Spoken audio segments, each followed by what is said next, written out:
కానీ మీరు ముఖ్యంగా యూత్కి చెప్తా ఉన్నాను, పెద్దలకు కూడా, మీరు కులాల పరిధిలో నుంచి, మీరు కుల కోణాల నుంచి మటుకు క్రిమినల్స్ని చూడకండి. ఒక ముగ్గురు ఏడిపించారు ఇక్కడ అరవింద్ గారిని. ఏడిపిస్తే వాళ్ళు ఏ కులం కంటే కూడా they have done a crime of hitting him. You should be looked at that part only. పలానోళ్ళు చేశారు ఇట్లా పెట్టినా కానీ ఇది దాని తాలూకు శాంక్టిటీ, దాని తాలూకు ప్యూరిటీ పోద్ది. కాన్స్టిట్యూషన్ కానీ లా కానీ అలా చూడదు వాటిని.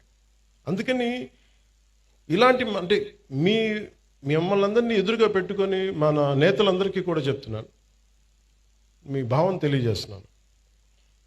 ఎవరైనా సరే కాస్ట్ క్రిమినల్కి కులం ఉండదు సార్. తప్పు చేసేవాడికి, మానభంగం చేసేవాడికి వాడి కులం ఎందుకు ఉంటుంది? వాడి దగ్గర క్రిమినల్ యాక్టే ఉంది. అలాంటి నీచుడికి, అలాంటి నీచుల్ని మనం వెనకేసుకొస్తే that is showing that particular person's nature. Criminal gangs తోటి ప్రభుత్వాల్ని నడుపుదాం, భయభ్రాంతుల్ని చేసి అధికారుల్ని గుప్పిట్లో పెట్టుకుందాం, లేదంటే మా దగ్గర క్రిమినల్ గ్యాంగ్స్ ఉన్నాయి, భవిష్యత్తులో మిమ్మల్ని ఆడుకుంటాం, భయభ్రాంతులను చేస్తే ఇలాంటి ఎందుకు వీళ్ళు తలపైకెక్కి ఆడతారంటే బలం వాళ్ళది కాదు, మనందరి కలెక్టివ్, మన బలహీనత అది.